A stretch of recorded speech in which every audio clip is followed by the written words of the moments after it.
Honorable Président de l'Assemblée nationale, Honorable Président du Sénat, Madame la Première ministre, chef du gouvernement, Monsieur le Président de la Cour constitutionnelle et Président du Conseil supérieur de la magistrature, honorables députés et sénateurs, Mesdames et Messieurs les membres du gouvernement, Excellences, Mesdames et Messieurs les ambassadeurs et chefs de mission diplomatiques, Mesdames et Messieurs les secrétaires généraux, inspecteurs généraux et directeurs généraux de l'administration publique, Mesdames et Messieurs les représentants du secteur privé, de la société civile et des partenaires au développement, Monsieur le directeur général de l'École nationale de l'administration, distingués invités, Mesdames et Messieurs, c'est pour moi un motif de profonde satisfaction de prendre la parole à l'ouverture de la première édition des conférences annuelles des services publics de la République démocratique du Congo. Depuis mon accession à la magistrature suprême, j'ai fait de la refondation et de l'amélioration de la qualité des services publics l'un des axes les plus structurants de mon action. Au début de ce second quinquennat, j'ai pris devant la nation un engagement explicite qu'aucune Congolaise et aucun Congolais, où qu'ils vivent sur notre territoire, ne soit privé de services publics dignes de ce nom, qu'il s'agisse de la police, de la justice, de l'éducation, de la santé, de l'état civil, de la fiscalité ou de l'administration territoriale. Cet engagement vaut pour tous, mais plus encore pour celles et ceux qui, sous l'uniforme de la République, consentent les sacrifices les plus lourds pour la patrie.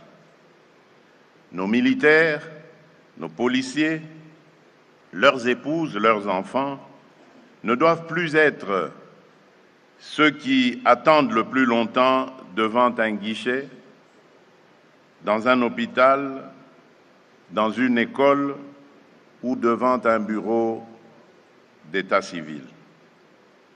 Ils ont droit, plus que quiconque, à une administration qui les respecte, qui les accueille avec humanité, qui les traite avec considération. Lorsque je dénonce, parfois avec des mots durs, l'indignité des conditions de vie dans lesquelles tant de nos compatriotes ont été contraints durant des années, ce n'est jamais pour les mépriser et certainement pas nos vaillantes forces de défense et de sécurité, mais pour placer l'État face à ses responsabilités et rappeler l'urgence de leur rendre en acte la dignité qui leur est due. Progressivement, la couverture santé universelle et notamment la gratuité des accouchements policiers, assurer le versement régulier des cotisations sociales à la Caisse nationale de sécurité sociale des agents publics de l'État, et depuis mai 2025, les militaires et les policiers sont intégrés au régime spécial de sécurité sociale de la CNSAP, avec des cotisations partagées à hauteur de 8% pour l'État et 4% pour l'agent, et une protection renforcée couvrant la retraite, les risques professionnels et les prestations familiales. Cette extension sécurise leur avenir social et reconnaît leur service à la nation en leur offrant une protection enfin à la hauteur de leur engagement. Au cœur de cette démarche, il y a une conviction simple. La force d'un État se mesure aussi à la qualité du service qu'il rend, concrètement, aux plus humbles de ses citoyens. En lançant ces conférences annuelles des services publics, Je souhaite que nous regardions ensemble la réalité en face, sans détour. Notre devoir est de reconstruire des services publics proches, efficaces et justes, qui traitent chaque citoyen, du militaire au paysan, de la veuve au jeune diplômé, avec la même considération et la même exigence de qualité. C'est à cette condition plutôt que la République sera crédible lorsqu'elle parle de dignité, de patriotisme et de contrat social. C'est ainsi que, loin des polémiques et des manipulations malsaines venant des ennemis de la République, nous démontrerons que notre seule boussole est la dignité des Congolaises et des Congolais, et que la réforme des services publics n'est pas un slogan, mais un devoir de justice sociale déjà à l'œuvre, même si le chemin qui reste à parcourir reste exigeant. Depuis des années, nos compatriotes expriment la même aspiration, être traités avec dignité, accéder à des services fiables, être considérés non comme des mendiants des services, mais comme des ayants droit.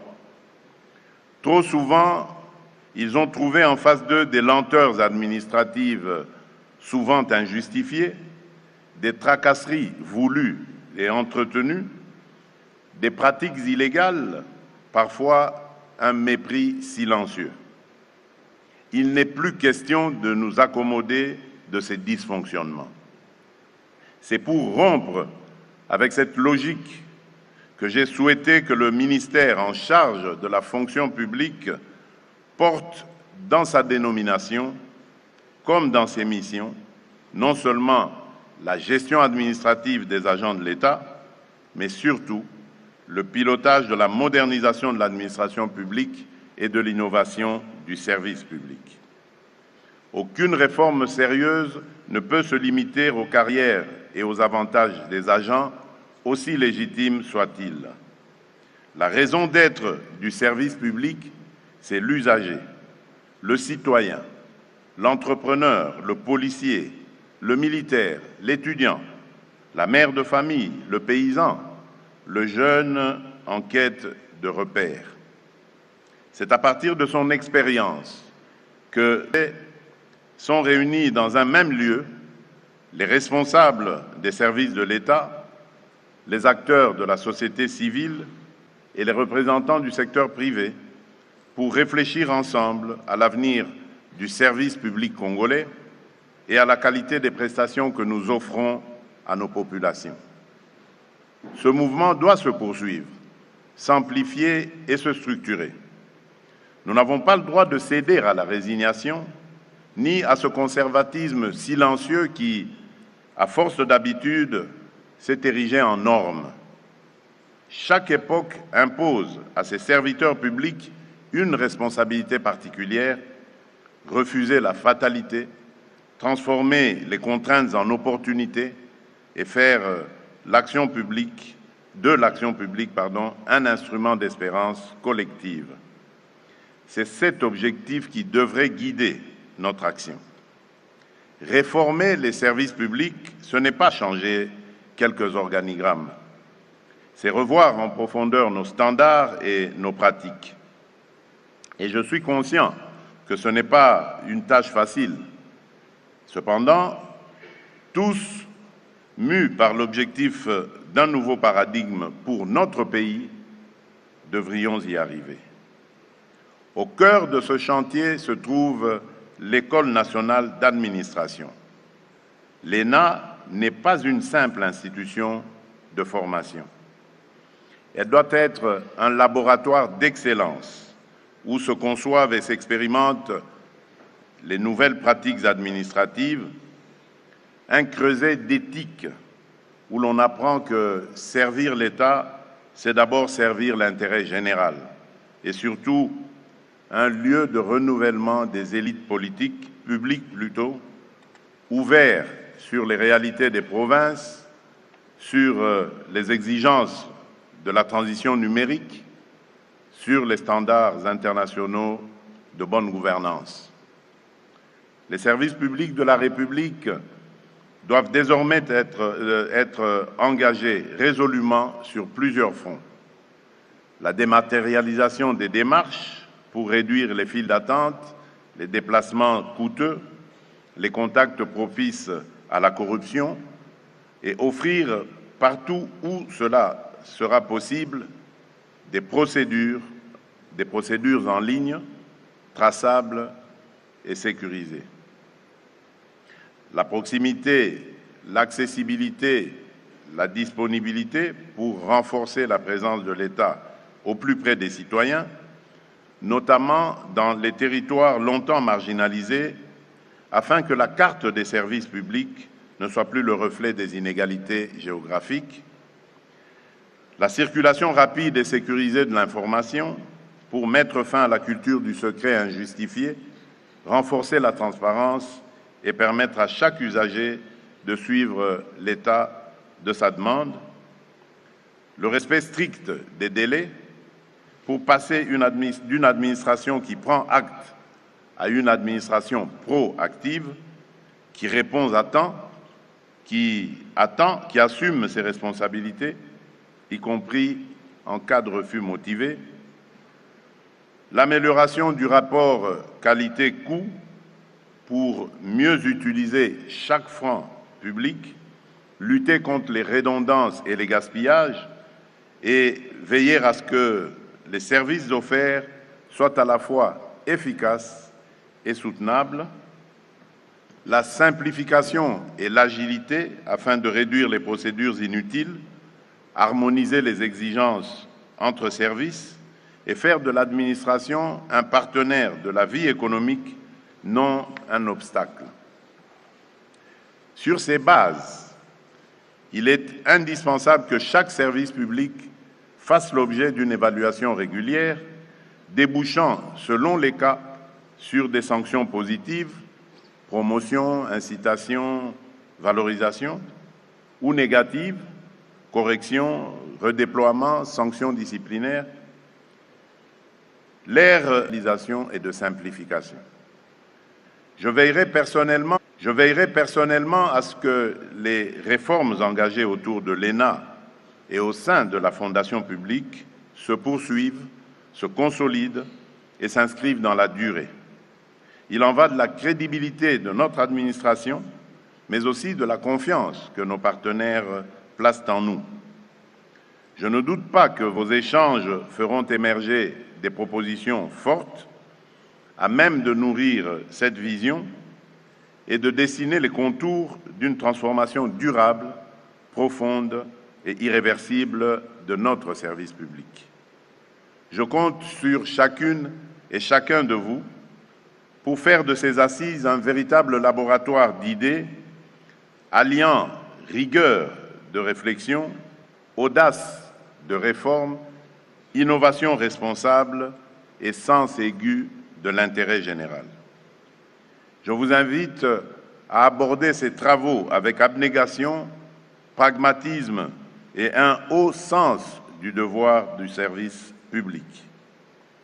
Ensemble, engageons-nous à poser les jalons d'une administration plus proche de nos concitoyens, plus efficace dans son action, plus transparente dans sa gestion et plus créative dans les solutions qu'elle apporte aux défis du pays. Sur ces mots, je déclare officiellement ouverte la première édition des conférences annuelles des services publics de la République démocratique du Congo et formule le vœu que vos travaux débouchent sur des décisions concrètes, suivies et évaluées dans le temps. Que Dieu bénisse la République démocratique du Congo et son peuple. Je vous remercie. C'était là le mot, l'adresse du président de la République démocratique du Congo, chef de l'État Félix Antoine Tshisekedi. À présent,